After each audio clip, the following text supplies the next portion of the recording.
வணக்கம் மாணவர்களே, அனைவருக்கும் இனிய காலை வணக்கம்.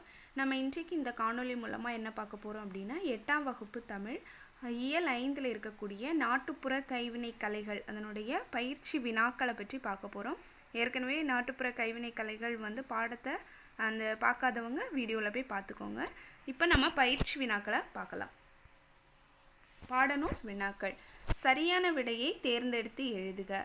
பழந்தமிழ் இலக்கியங்களை பாதுகாத்து வைத்தவை.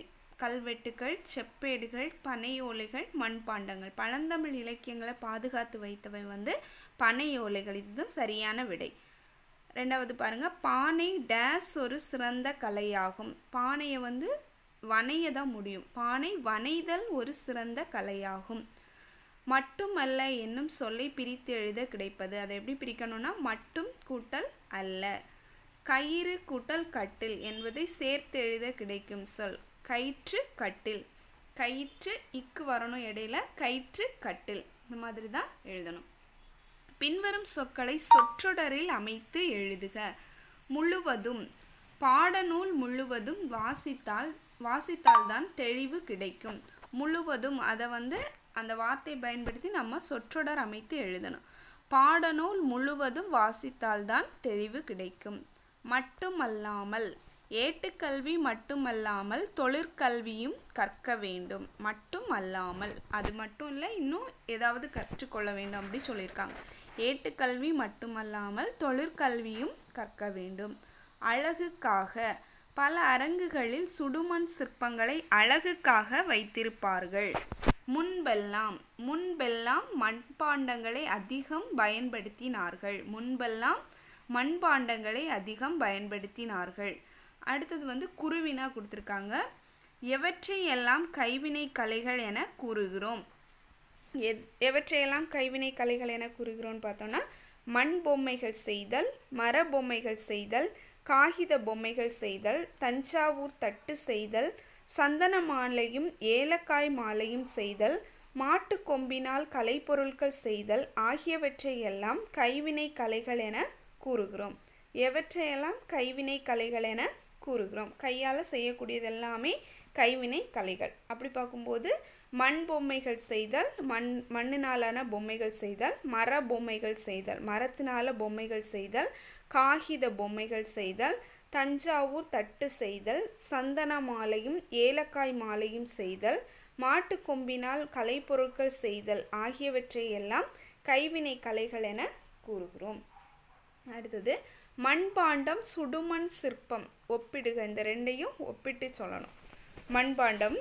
களிமண்ணை ஒரு நாள் முழுவதும் ஊற வைத்து மெல்லிய மணல் மற்றும் சாம்பல் சேர்ந்து சக்கரத்தால் செய்வது மண்பாண்டம். சுடுமண் சிற்பம் அதே மாதிரி தான், ஆனால் களிமண்ணால் செய்யப்பட்டு சூளையில் சுட்டு எரித்து எடுக்கப்படுபவை சுடுமண் சிற்பங்கள். களிமண்ணை ஒரு நாள் ஊற வச்சுட்டு அது கூட மெல்லிய மணலும் சாம்பலும் சேர்ந்து சக்கரத்தால் செய்வது மண்பாண்டம். சுடுமண் சிற்பம் களிமண்ணை போல் செய்துட்டு அதன் பிறகு சூளையில் சுட்டு எரித்து எடுக்கப்படுவது தான் சுடுமண் சிற்பம். பனையோலையால் உருவாக்கப்படும் பொருட்கள் யாவை? குழந்தைகளுக்கான கிளுகிளுப்பை பொம்மைகள், பொருட்களை வைத்து கொள்ள உதவும் சிறிய கொட்டான், பெரிய கூடை, சுளகு, விசிறி, தொப்பி, ஓலைப்பாய், பனைமட்டை நாரிலிருந்து கயிறு, கட்டில், கூடை போன்றவை செய்யப்படுகின்றன. பனையோலையை பயன்படுத்தி என்னென்ன பொருட்கள் செய்யப்படுவாங்க அப்படின்னா, குழந்தைகளுக்கான கிளுகிளுப்பை பொம்மைகள், பொருட்களை வைத்து கொள்ள உதவும் சிறிய கொட்டான், பெரிய கூடை, சுளகு, விசிறி, தொப்பி, ஓலைப்பாய், பனைமட்டை நாரிலிருந்து கயிறு, கட்டில், கூடை போன்றவை செய்யப்படுகின்றன. அடுத்து சிறுவினா பாருங்க. பிரம்பினால் பொருட்களை செய்யும் முறையை கூறுக. பிரம்பு அப்படிங்கிறது ஒரு தாவரம். முதலில் பிரம்புகளை நெருப்பில் காட்டி சூடுபடுத்த வேண்டும். சூடான பிரம்பை நட்டு வைத்திருக்கும் 2 பாறைகளுக்கிடையே செலுத்தி வளைக்க வேண்டும். அது வேண்டிய வடிவத்தில் கம்பி போல வளையும். பின்னர் அதனை தண்ணீரில் நனைத்து வைத்துவிட்டால் அப்படியே நிலைத்துவிடும். பிறகு அவற்றை இணைத்து சிறு ஆணிகளை அரைந்தும் சிறு பிரம்பு இலைகளை கொண்டும் தேவையான பொருட்களாக மாற்ற வேண்டும். அதாவது பிரம்பினால் எப்படி பொருட்கள் செய்வாங்க அப்படிங்கிற முறையை சொல்லியிருக்காங்க. பிரம்புங்கிறது ஒரு தாவரம். அந்த பிரம்பை வந்து ஃபஸ்ட்டில் நெருப்பில் காட்டி நல்லா சூடுபடுத்தணும். அப்புறம் சூடான அந்த பிரம்பை நட்டு வைத்திருக்கும் 2 பாறைகளுக்கு இடையே செலுத்தி அதை தேவையான வடிவத்தில் வளைக்க வேண்டும். அப்போ அப்படி வளைக்கும்போது நம்ம என்ன வடிவத்தில் வளைக்கிறோமோ அதன்படியே கம்பி போல் வளையும். பின்னர் அதை வந்து தண்ணீரில் அப்படியே நனைத்து வைத்துட்டாங்க அப்படின்னா அது அப்படியே எப்படி அந்த வளைக்கிறாங்களோ அதே இதிலே நிலைத்து விடும்.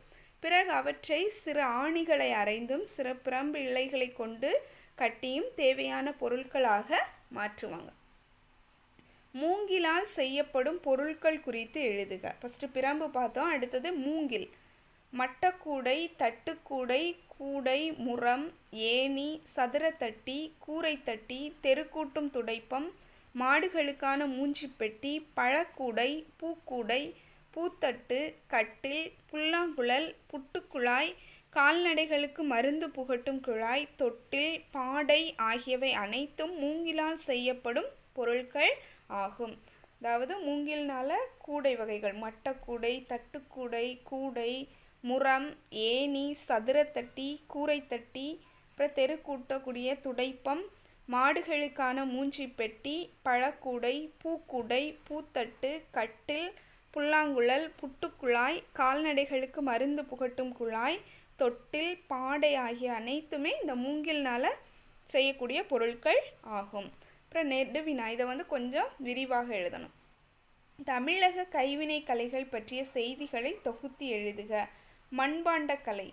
குடம், தோண்டி, கலயம், கடம், மூடி, உலக்கு, அகல், உண்டியல், அடுப்பு, தொட்டி ஆகிய அனைத்து பொருட்களும் சுத்தமான களிமண்ணால் செய்யப்பட்டவை. இதெல்லாமே சுத்தமான களிமண்ணை கொண்டு செய்யப்படும் பொருட்கள். அதன் பிறகு பக்குவப்படுத்தப்பட்ட அந்த களிமண் மெல்லிய மணல், சாம்பல் ஆகியவற்றை கலந்து எடுத்துக்கொள்ள வேண்டும். சக்கரத்தின் நடுவே வைத்து உரிய வடிவத்தால் அதை கொண்டு வர வேண்டும். பிறகு அடிப்பகுதியில் நூல் அல்லது ஊசியால் அறுத்து எடுத்து காய வைக்க வேண்டும். பிறகு உரிய மண்பாண்டம் தயாராகி விடும். மண்பாண்டங்களில் சமைத்த உணவு உடலுக்கு நல்லது. திருவிழா காலங்களிலும் சமய சடங்குகளிலும் மண்பானைகள் இன்று வரை பயன்படுத்தப்பட்டு வருகின்றன. அடுத்தது மூங்கில் கலை. மூங்கில் கொண்டு பல கைவினை பொருட்கள் செய்யப்படுகின்றன. மட்டக்கூடை, தட்டுக்கூடை, கூடை, முறம், ஏணி, சதுரத்தட்டி, கூரைத்தட்டி, தெருக்கூட்டும் துடைப்பம், மாடுகளுக்கான மூஞ்சிப்பெட்டி, பழக்கூடை, பூக்கூடை, பூத்தட்டு, கட்டில், புல்லாங்குழல், புட்டுக்குழாய், கால்நடைகளுக்கு மருந்து புகட்டும் குழாய், தொட்டில், பாடை ஆகிய அனைத்தும் மூங்கிலால் செய்யப்படும் பொருட்கள் ஆகும். முன்பெல்லாம் திருமணத்தின் போது சீர்தட்டுகளாக இந்த மூங்கிலை வந்து பயன்படுத்தினாங்க. அடுத்த பனையோலை. பனையோலையில் பல கைவினை பொருட்கள் உருவாக்கப்படுகின்றன. என்னெல்லாம்னா நம்ம ஏற்கனவே பார்த்ததுதான். குழந்தைகளுக்கான கிளுகிழுப்பை, பொம்மைகள், பொருட்களை வைத்து கொள்ள உதவும் சிறிய கொட்டான், பெரிய கூடை, சுளகு, விசிறி, தொப்பி, ஓலைப்பாய், பனைமட்டை நாரிலிருந்து கயிறு, கட்டில், கூடை போன்றவை செய்யப்படுகின்றன. பிரம்பு. பிரம்பு அப்படிங்கிறது ஒரு தாவரம். முதலில் பிரம்புகளை நெருப்பில் காட்டி சூடுபடுத்த வேண்டும். சூடான பிரம்பை நட்டு வைத்திருக்கும் 2 பாறைகளுக்கு இடையே செலுத்தி வளைக்க வேண்டும். அது வேண்டிய வடிவத்தில் கம்பி போல வளையும். பின்னர் அதனை தண்ணீரில் நனைத்து வைத்துவிட்டால் அப்படியே நிலைத்துவிடும்.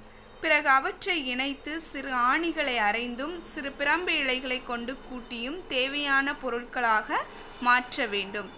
பிரம்பு மிகவும் குளிர்ச்சியானது, எனவே அதில் அமர்வதும் உடல் நலத்துக்கு நல்லது.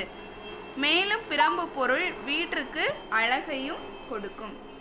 அதாவது ஒவ்வொரு பிரம்பு, பனை, மூங்கில் அதை பற்றி எழுதிட்டு அதுலேருந்து என்னென்ன பொருட்கள் தயாரிக்கப்படுகின்றன அப்படின்னு எழுதணும். சரியா? அடுத்தது சிந்தனை வினா. இது வந்து நம்ம சொந்தமாகவே எழுத வேண்டியது. கைவினை கலைகளுக்கும் சுற்றுச்சூழல் பாதுகாப்பிற்கும் இடையே உள்ள தொடர்பினை எழுதுக. கைவினை பொருட்கள் அனைத்தும் இயற்கை பொருளால் தயாரிக்கப்படுபவை, அதனால சுற்றுச்சூழலுக்கு எந்த ஒரு பாதிப்புமே இல்லை. செயற்கையான பொருளோ தீங்கு விளைவிக்கும் ரசாயனமோ இதில் பயன்படுத்தப்படுவது இல்லை. இயற்கையாக கிடைக்கும் களிமண், பனை ஓலை, மூங்கில், பிரம்பு ஆகியவற்றை முதன்மை பொருளாக கொண்டு கைவினை பொருட்கள் செய்யப்படுகின்றன. இயற்கையாக கிடைக்கக்கூடிய களிமண், பனை ஓலை, மூங்கில், பிரம்பு இதெல்லாம் வந்து முதன்மை பொருளாக கொண்டு தான் கைவினைப் பொருட்கள் செய்யப்படுகின்றன. கைவினை கலைகளுக்கு பயன்படுத்தப்படக்கூடிய பொருட்களின் மீதத்தை பூமியில் புதைத்தாலும் அவை மக்கிவிடும். இப்போ கைவினைப் பொருட்கள் செய்யறதுக்கு பயன்படுத்தக்கூடிய மூங்கில், பிரம்பு இதெல்லாவற்றையும் நம்ம பூமியில் புதைத்தால் கூட அது மக்கிவிடும். அதனால் எந்த ஒரு பாதிப்பும் நிலத்துக்கு ஏற்படுவது இல்லை. இதனால் சுற்றுப்புறத்திற்கு எந்த தீங்கும் ஏற்படாது. அப்போ எப்படி எழுதணும்? கைவினைப் பொருட்கள் அனைத்தும் இயற்கையான பொருளால் தயாரிக்கப்படுபவை. செயற்கையான பொருளோ தீங்கு விளைவிக்கும் ரசாயனமோ இதில் பயன்படுத்தப்படுவது இல்லை. இயற்கையாக கிடைக்கும் களிமண், பனை ஓலை, மூங்கில், பிரம்பு ஆகியவற்றை முதன்மை பொருளாக கொண்டு கைவினைப் பொருட்கள் செய்யப்படுகின்றன. கைவினை கலைகளுக்கு பயன்படுத்தப்படக்கூடிய பொருட்களின் மீதத்தை பூமியில் புதைத்தாலும் அவை மக்கிவிடும். இதனால் சுற்றுப்புறத்திற்கு எந்த தீங்கும் ஏற்படாது. அப்படி எழுதலாம். இதை நம்ம ஒவ்வொரு பாயிண்டாக எழுதணும் போது பார்க்குறதுக்கும் அழகாக இருக்கும், மார்க்கு போடுறதுக்கும் ஈஸியாக இருக்கும். சரியா? இது உங்களுக்கு புரிந்திருக்கும்னு நினைக்கிறேன். நன்றி.